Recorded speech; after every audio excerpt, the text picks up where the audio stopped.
에서더 1장 12절에서 22절 말씀을 저와 여러분이 한 절씩 봉독하겠습니다. 제가 먼저 봉독하겠습니다.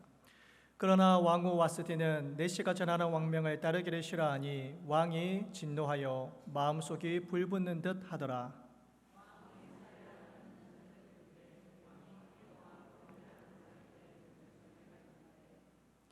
그때 왕에게 가까이 하여 왕의 기색을 살피며 나라 첫자리에 앉은 자는 바사와 메대의 7 지방관 곧 가르스나와 세달과 아드마다와 다시스와 마레스와 마르스나와 무무간이라.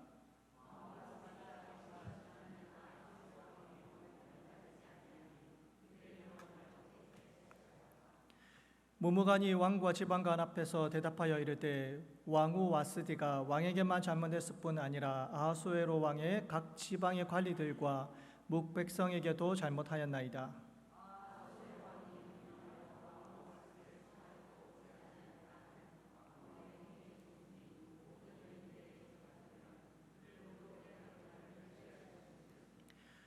오늘이라도 바사와 메대의 기부인들이 왕후의 행위를 듣고 왕의 모든 지방관들에게 그렇게 말하리니 멸시와 분노가 많이 일어나리이다.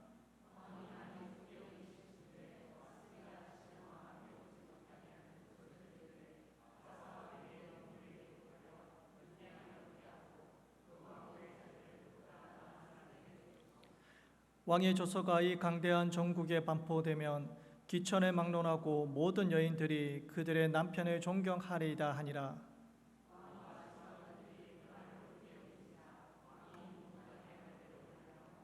함께 봉독합니다.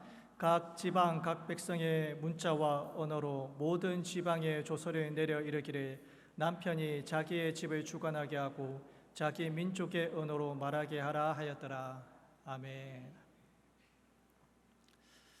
사랑하는 성도님들 반갑습니다. 오늘 말씀 통해서 또 은혜 받으시고 또 성령 충만함으로 살아가시기를 주의 이름으로 축복드립니다.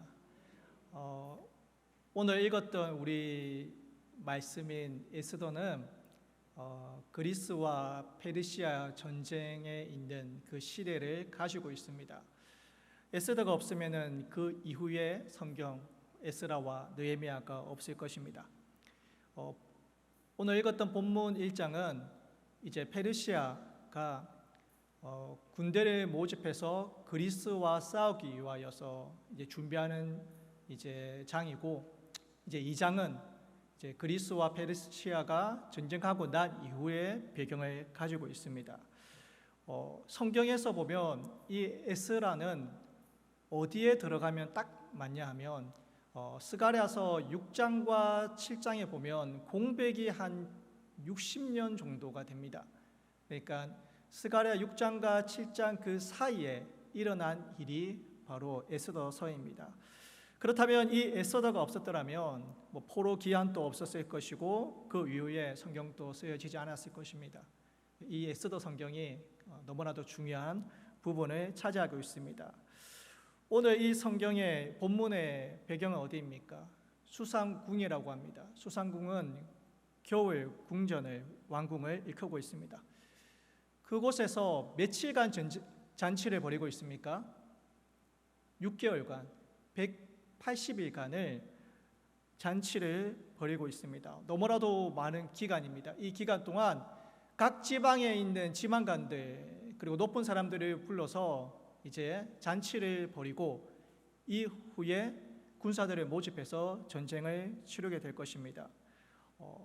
이렇게 많이 모여 있는, 그리고 관료들 또 지방관들 또 권력자들 모여 있는 그곳에서 이 아하수에로 왕은 욕심이 생기는 게 있는데, 그게 뭐냐면 자기가 너무나도 생각하고 있는 자기의 아내인 그 왕후 와스디를 사람들에게 보여주고자 합니다. 그래서 12절에 어떻게 기록하고 있습니까? 12절 말씀 함께 봉독하겠습니다. 시작. 그러나 왕후 와스디는 왕이 진노하여 말하더라. 문제가 생겼습니다. 그 사람들 앞에서 잔치가 끝날 즈음에 자신의 아내인 왕후 와스디를 소개하면서 자신의 권위와 자신의 어떠함을 좀 드러내려고 하는데 왕후 와스디가 단칼에 거절해 버리는 것입니다. 큰일 났습니다. 그래서 어떻게 합니까? 14절에 이렇게 기록합니다. 그때에 왕에게 가까이하여 왕의 기색을 살피며, 사람들이 다들 긴장해 있습니다. 그리고 그들은 왕의 표정과 얼굴을 보며 그 왕의 기색을 살피고 있는 것입니다. 왜 왕후 와스디가 나오지 않았을까? 도대체 무슨 문제가 있었을까? 어떠한 일이 있어서 그 왕후가 나오지 않았을까가 중요하지 않습니다. 중요한 것은 무엇입니까? 지금 아하수에로 왕의 기분인 것입니다. 표정이 어떠한가? 기색, 지금 어떠한 표정을 가지고 있고 어떠한 기색을 가지고 있느냐, 이것이 중요한 것입니다. 잘 보시면 이것이 에스더서를 잡고 있는 하나의 분위기입니다. 그러니까 왕에 따라서 무엇인가 결정이 되고 왕에 따라서 모든 분위기와 모든 결정과 모든 일들이 다 된다는 것입니다. 아하수에로 왕이 세상의 중심이고 그 나라의 중심이고 절대자라는 것입니다. 그래서 모든 사람들은 이 왕을 바라보기에 이 왕을 어떻게 보면 좋을까, 그것에만 급급하다는 것입니다. 그렇다면 사랑하는 성도님들, 이렇게 권력자, 절대자인데 왜 왕후 와스디는 나가지 않았을까요? 그 이후에 본인이 어떠한 일을 당해야 될지 몰라서 그랬을까요? 왜 왕후 와스디는 나가지 않았을까요? 많은 학자들이 이렇게 얘기합니다. 왜 나가지 않았을까? 그것은 그때의 왕후는 정말 그 지방관들에게 보여주면서 내 아내가 이렇게 아름답고 이렇게 예쁘고 내가 정말 사랑하는 사람이다라고 보여주려고 한 것이 아니라 그때의 왕후를 소개할 때는 나체로 옷 하나 걸치지 않고 보여줬다는 것입니다. 이게 어떤 것을 의미하냐면 이 왕후는 내가 가장 생각하는 하나의 예쁜 물건이라는 것입니다. 나중에 왕후가 폐위되고 난 다음에 이 왕후를 뽑을 때에 조건이 2개 있습니다. 다른 걸 뽑지 않습니다. 그 집안을 보거나 그리고 학벌을 보거나 그가 어떠한지를 보여주는 것이 아니라 와스디 다음에 왕후를 뽑을 때 딱 2가지를 뽑는데 그 2가지가 뭐냐면 첫째는 예쁘고 둘째는 처녀여야 된다는 겁니다. 그러니까 아하수에로 왕의 입장에서는 그냥 이쁘면 된다는 겁니다. 아름다우면 된다는 것입니다. 다른 건 필요가 없습니다. 그래서 왕후를 소개할 때는 내가 가지고 있는 가장 예쁜 사람이 내 아내라는 것입니다. 그래서 옷 하나 걸치지 않고 보여주는 것입니다. 왕후의 입장에서는 얼마나 수치스러운 자리입니까? 그래서 나가지 않는다는 것입니다. 그렇다면 사랑하는 성도님들, 이 문제의 요점은 무엇입니까? 왕의 부름에 왕후 와스디가 나가지 않았다, 명령을 따르지 않았고 규례를 지키지 않았다는 것입니다. 이것이 바로 오늘 본문의 문제의 핵심입니다. 그래서 이 왕후를 어떻게 처벌하면 되느냐, 이것을 가지고 지금 나누고 있습니다. 사랑하는 성도님들, 더 쉽게 얘기하면 이러한 이야기입니다. 남편이 아내를 불렀습니다. 그리고 아내한테 요구를 합니다. 내가 손님들을 많이 모셔왔는데 내가 너를 보여주고 싶어. 그러니까 나와 한 겁니다. 근데 아내는 무엇입니까? 남편의 말을 듣지 않습니다. 그렇다면 사랑하는 성도님들, 이 문제는 누구와 누구의 문제입니까? 남편과 아내의 문제입니다. 왕과 왕후의 문제입니다. 부부 간의 문제라는 것입니다. 예를 들어 보겠습니다. 사랑하는 성도님들, 제가 목사입니다. 그리고 저희 아내를 아십니까?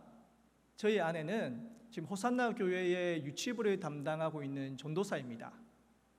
남편은 목사고 아내는 전도사입니다. 그렇다면 저희는 부부싸움을 할까요, 안 할까요? 예? 아내가 전도사인데 남편이 목사인데 얼마나 거룩하겠습니까? 부부싸움을 할까요, 안 할까요? 이제 맞벌이지 않습니까? 저희가 맞벌이는 처음이었습니다. 제가 공부할 때는 아내가 사역했고, 제가 사역할 때는 아내가 이제 사모로서 이제 역할을 하고 있었습니다. 근데 호산나 교회에 와서 이제 맞벌이 이렇게 함께 사역을 하고 있습니다. 그런데 그렇게 부부 싸움이 많지 않았는데 이상하게 호산나 교회에 왔을 때부터 부부 싸움이 많아지는 겁니다. 이게 왜 많은가? 이게 집에만 들어가면은 다툽니다. 딱 다들 이제 사역하고 저녁에 들어가면 힘들지 않습니까? 그럼 저는 아내한테 이렇게 말합니다. 여보, 저녁을 먹자라고 얘기하고, 아내는 뭐라 하냐면 집을 치우기 바쁩니다. 나는 밥을 먹어야 되는데 아내는 밥보다 뭐가 더 중요해요? 애들이 어지러 놓은 그 집이 너무나도 신경이 쓰여서 밥을 먹을 수가 없는 거예요. 집을 치우는 겁니다. 그러니까 싸우는 겁니다. 저는 밥 먹자 하고 아내는 집 치워야 된다고. 그러면 사랑하는 성도님들, 누가 잘못했습니까? 제가 이 문제를 가지고 장로님께 찾아갑니다. 그래가지고 장로님께 이 문제를 가지고 당회를 열어서 남편이 잘못했는지 아내가 잘못했는지, 내가 잘못했는지 아내가 잘못했는지를 판결해 달라고 합니다. 그러면 이 당회에서 안 돼서 이제는 어떻게 하냐면 공동의회를 교회에서 엽니다. 그래서 투표로 붙입니다. 윤동원 목사가 잘했나요? 김신옥 전도사가 잘했네요? 합니다. 사랑하는 성도님들, 누가 잘못했습니까? 밥을 먹자 한 제가 잘못했습니까? 밥을 안 주고 집을 치우는 아내가 잘못했습니까? 제가 잘못했다는 사람 오른손 한번 들어보시겠습니까? 예. 그러면 저희 아내가 잘못했다는 사람 왼손 한번 들어보시겠습니까? 이거는 부부싸움이죠. 이 부부싸움을 여러분한테 물어보고 당회까지 간다면은 어떻게 생각하겠습니까? 지금 아하수에로 왕이 그렇게 하고 있다는 것입니다.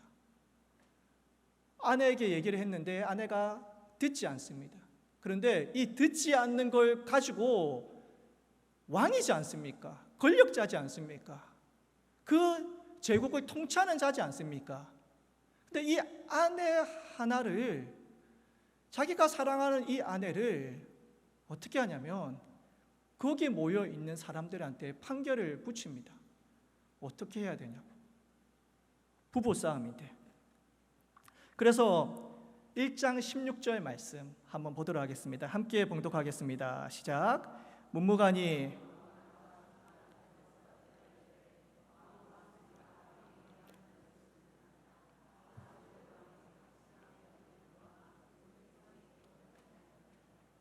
자, 보십시오. 이걸 지방관들한테 물어봅니다. 나의 아내가 나의 부름에 나오지 않았는데 어떻게 하면 좋겠느냐라고 물어봅니다. 그런데 이 지방관리들이 하는 말은 무엇입니까? 이것은 왕에게만 잘못한 것이 아닙니다. 그래서 이 일은 그저 가만히 두면 안 되기에 각 지방관리들, 백성들에게도 잘못했다는 겁니다. 왕후는 왕의 말을 안 들었습니다. 아내는 남편의 말을 안 들었습니다. 그런데 이제는 더 나가서 어디까지 얘기하고 있습니까? 왕에게만 잘못한 것이 아니라 누구에게도, 지방 관리와 백성들에게도 잘못했다는 것입니다. 부부싸움이 어디까지 번져가는 것입니까? 그 나라까지 번져가는 것입니다. 이 왕후 와스디의 문제는 왕의 문제가 아니라 어떤 거예요? 나라의 문제가 되었습니다. 17절, 1장 17절 한번 읽겠습니다. 시작. 아하수에로 왕이 명령하여 왕후 와스디를 청하여도 오지 아니하였다 하는 왕후의 행위의 소문이 모든 여인들에게 전파되면 그들도 그들의 남편이 어떻게 할 거라고요? 멸시할 것인지. 자, 이 소문이 퍼지면 어떻게 된다는 겁니까? 모든 이 제국에 있는 남편을 다 멸시할 거다라는 겁니다. 사랑하는 성도님들, 이 일이 일어났습니까? 안 일어났습니까? 일어나지도 않았습니다. 부부 문제입니다. 왕이 아내를 불러서 해결할 수도 있는 문제입니다. 그런데 이 문제가 나라까지 번지고, 그리고는 모든 여인들이 남편들을 다 멸시할 거니까 이 문제를 해결해야 된다는 겁니다. 그리고 1장 18절에 이렇게 말합니다. 함께 봉독합니다. 시작. 오늘이라도 바사와 메대의 기부인들이 왕의 행위를 듣고 왕의 모든 지방관들에게 그렇게 말하느니 멸시와 분노가 많이 일어나리이다. 멸시와 분노가 일어나지도 않았는데 이 문제가 알려진다면 모든 사람들이 분노를 일으킬 것이다라고 말하고 있습니다. 지금 남편과 아내의 문제, 부부의 문제, 왕과 왕후의 문제가 어디까지 번져갔는지 이해가 가십니까? 정말 제대로 된 왕이었다면 이 문제가 나라의 문제까지 가도록 만들었을까요? 일어나지도 않을 일들을 가지고 이 일이 번지면 모든 여인이 남편들을 멸시할 것입니다. 이 일이 번지면 모든 나라의 사람들이 분노하고 멸시할 것입니다라고 일어나지 않을 일조차도 부풀려서 이야기하고 있습니다. 그 이유가 무엇입니까? 그 이유가 1장 19절에 기록하고 있습니다. 함께 봉독합니다. 왕이 만일 좋게 여기실진대 와스디가 다시는 왕 앞에 오지 못하게 하는 조서를 내리되 바사와 메대의 법률에 기록하여 변개함이 없게 하고 그 왕후의 자리를 그보다 나은 사람에게 주소서. 왜 이 일이 이렇게 번져가고 있습니까? 이것 때문에 그렇습니다. 왕이 만일 좋게 여기실진대, 옳고 그름의 문제가 중요하지 않습니다. 그 이유도 중요하지 않습니다. 왜 이렇게 일이 번져갔는가도 중요하지 않습니다. 중요한 것은 무엇입니까? 왕이 좋게 여기신다면, 왕이 기뻐한다면, 왕이 즐거워한다면, 왕의 기색만 좋다면은 다 해도 된다는 것입니다. 14절에는 왕의 기색을 살피더니 19절에는 왕이 좋게 여기신다며 얘기하고 있습니다. 모든 결정에 있어서는 아수에로 왕의 기분이 결정적인 요소가 되는 것입니다. 페르시아 제국이 얼마나 큰 나라입니까? 그런데 이 큰 나라가 왕의 기분대로 움직이고 있습니다. 그래서 법률로 정하는데 그 법률이 무엇입니까? 모든 여인은 남편의 말에 순종하라. 이게 법으로 만들어지는 것입니다. 이렇게 쉽게 법이 만들어집니다. 사랑하는 성도님들, 그렇다면 오늘 이 말씀 가운데, 이 본문 가운데 우리에게 말씀하고자 하는 것은 무엇입니까? 도대체 하나님께서는 우리에게 무엇을 말씀하시고자 하고 이 본문을 주신 것입니까? 사무엘상 24장에 보면은 사울 왕이 다윗을 죽이려고 합니다. 그때에 엔게디 강야에서 쫓아오다가 다윗이 굴에 숨어 있습니다. 숨어 있는 그 굴에 사울 왕이 들어와서 볼일을 봅니다. 그때에 어떻게 하느냐? 거기에 함께 모여 있던 사람들이 이렇게 말합니다. 다윗의 사람들이 이르되 보소서, 여호와께서 당신에게 이르기를 내가 원수를 내 손에 넘기리니 내 생각에 좋은 대로 그에게 행하라 하시더니 이것이 그날이다. 다윗 왕이시여, 오늘이 그날입니다. 당신의 원수를 죽일 수 있는, 단칼에 베어버릴 수 있는 그날이 바로 오늘입니다. 저에게만 맡겨주십시오라고 하는 겁니다. 그때 다윗이 어떻게 합니까? 사무엘상 24장 4절 하반절에 다윗이 일어나서 사울의 겉옷 자락을 가만히 베니라. 볼일을 보고 있는 그 사울 왕의 옷자락을 뵙니다. 그리고 난 다음에 다윗이 이렇게 고백합니다. 사무엘상 24장 5절에 그리한 후에 사울의 옷자락을 뱀으로 말미암아 다윗의 마음이 어떻다고 합니까? 찔렸다라고 합니다. 찔렸다라고. 이 찔렸다는 단어는 낙하라는 히브리어를 쓰는데 어떤 의미냐면 두드렸다는 것입니다. 쿵쾅쿵쾅 두드리고 쳤다라는 뜻입니다. 다윗의 마음이 그 사울 왕의 옷을 베고 난 다음에 그 심장이 그 마음이 쿵쾅쿵쾅 쳤다는 것입니다. 왜요? 왜 다윗 왕의 이 마음이 두드리고 있습니까? 왜냐하면 하나님께서 세우신 그 사울 왕의 옷자락을 벤 것만으로도 이거는 하면 안 되는 일인데 그것을 했더니 심장을 두드렸다는 것입니다. 누가 두드립니까? 가만히 있는 심장을 누가 칩니까? 누가 다윗의 마음을 두드리고 있습니까? 하나님이 두드리고 있다는 것입니다. 세상은 온통 아수에로 왕의 그 기분만 살피면서 그 기색만을 바라보면서 그저 옳고 그름이 중요하지 않습니다. 그저 우리 왕이 기분이 좋은가 안 좋은가 이것만 중요한 것입니다. 이 세상은 아수에로 왕의 기분대로 움직이는 것 같습니다. 그런데 다윗은 어떻게 합니까? 그 사울 왕의 옷자락을 벤 것만으로도 하나님께서 그 심장을 두드리면서 아니야 그래도 사울 왕은 내가 기름 부은 사람이란다. 옷자락을 베는 것조차도 다윗의 그 마음은 하나님께서 두드리고 있습니다. 사무엘하 24장 10절 말씀 이렇게 기록합니다. 다윗이 백성을 조사한 후에 그 마음에 자책하고 다윗이 여호와께 아뢰되 내가 이 일로 행함으로 큰 죄를 범하였나이다. 여호와여 이제 간구하옵나니 종의 죄를 사하여 주옵소서. 내가 심히 미련하게 행하였나이다 하니라.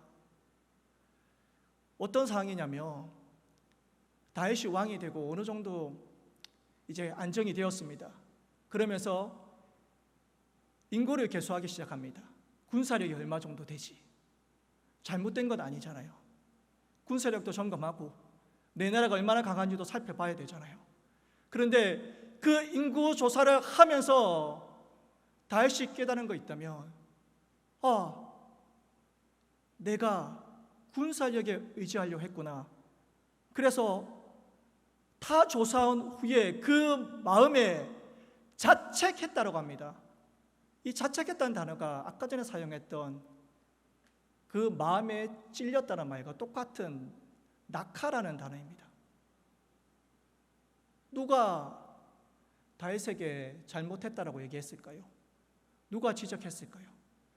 누가 한 번 더 다윗의 심장을 인구조사함으로 말미암아 그것이 잘못됐다라고 누가 다시 한 번 더 다윗의 그 심장을 두드렸을까요? 하나님이 두드린다는 것입니다.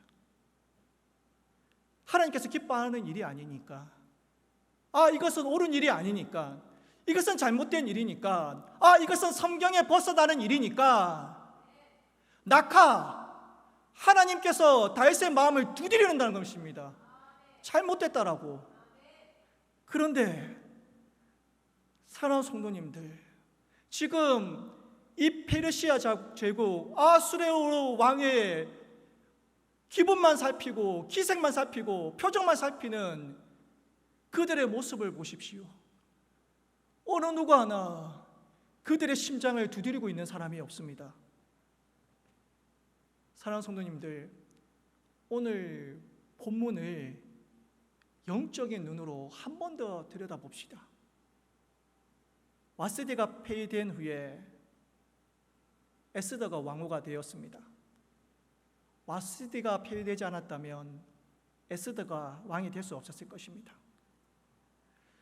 더 나아가서 아수에로 왕이 수개월 동안 잔치를 벌이지 않았더라면은, 그리고 와스디를 그 잔치에 부르지 않았더라면은 와스디는 폐위되지 않았을 것입니다. 에스더는 등장조차도 하지 않을 것입니다. 거꾸로 본다면 이 모든 사건 하나하나가 누구를 향해 달려가는 것입니까? 에스더를 세우기 위하여 달려가고 있는 것입니다. 하나님께서 이 모든 배후에서 하나하나 조각을 맞춰가고 있는 것입니다. 그 조각을 맞춰가는 분이 누구십니까? 바로 하나님입니다. 그동안 에스더는 무엇 했을까요? 한 것이 없습니다. 오늘 본문의 1장은 에스더와 전혀 상관없이 흘러가고 있습니다. 그런데 그 흐름은 에스더를 향하여 가고 있습니다. 그렇다면 사랑하는 성도님들, 이 책의 주인공은 누구입니까? 세상 눈으로 보면 모든 권력을 가지고 있는 아수에로 왕이 주인공일 것입니다. 아니, 이 책 제목처럼 에스더가 주인공일 수 있습니다. 하지만 사랑하는 성도님들, 오늘 이 책의 주인공은 누구이십니까? 하나님입니다. 잠깐 사라지는 이 책 가운데 하나님의 이름이 한 번도 등장하지 않다고 하여서 하나님이 주인공이 아닌 거 아닙니다. 하나님은 이 모든 역사의 주인 되십니다. 하나님은 모든 것을 다 주관하고 계십니다. 그렇다면 사랑하는 성도님들, 오늘 이 에스더서를 통해서, 오늘 본문을 통해서 우리는 무엇을 깨달아야 합니까? 아수에로 왕은 모든 것을 결정할 때에 그의 기분대로 결정하였습니다. 그리고 그의 기분대로 나라의 법을 정했습니다. 그의 기분대로 왕후를 부르고 폐위시켰습니다. 그리고 백성을 소모품처럼 사용했습니다. 그러면 사랑하는 성도님들, 우리는 세상 권력 잡고 있는 이 아수에로 왕의 표정을 볼 것입니까? 기색을 살필 것입니까? 어떻게 하면 좋게 할까 고민하실 것입니까? 아니면 다윗 왕처럼 조그마한 것이라도 잘못되어서 하나님께서 그의 심장을 치면서 이건 아니야, 이건 아니야, 이건 틀렸어, 이러한 심장의 두드림이 여러분에게 있을 것입니까? 사랑하는 성도님들, 우리는 살아가실 때에 세상에 많은 유혹이 있습니다. 그리고 세상에 권력자들이 있습니다. 또 세상에 능력자들이 있습니다. 그리고 우리를 유혹하는 것들이 있습니다. 그렇다면 그것을 바라보면서 그것의 기분을 맞추며 그것의 표정을 바라보며 그것을 좋게 하기 위해서 살아갈 것입니까? 아니면 하나님께서 우리의 심장을 두드리시면서 하나님의 말씀대로, 하나님의 뜻대로 살아가라는 그 두드림에 우리는 반응할 것입니까? 세상의 권력이 아니라, 세상의 능력이 아니라, 세상의 어떠함이 아니라 그 하나님의 두드림에 반응하며 주의 말씀대로 살아가는 저와 여러분 되시기를 주의 이름으로 축복드립니다. 기도하겠습니다. 이 시간 우리가 기도하며 나갈 때에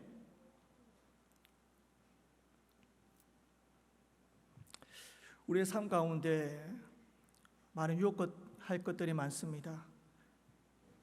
때로는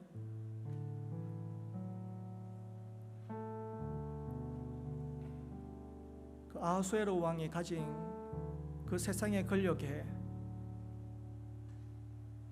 그 권력이 너무나도 대단하고 너무나도 크기에 그 권력에 잘 보이려고,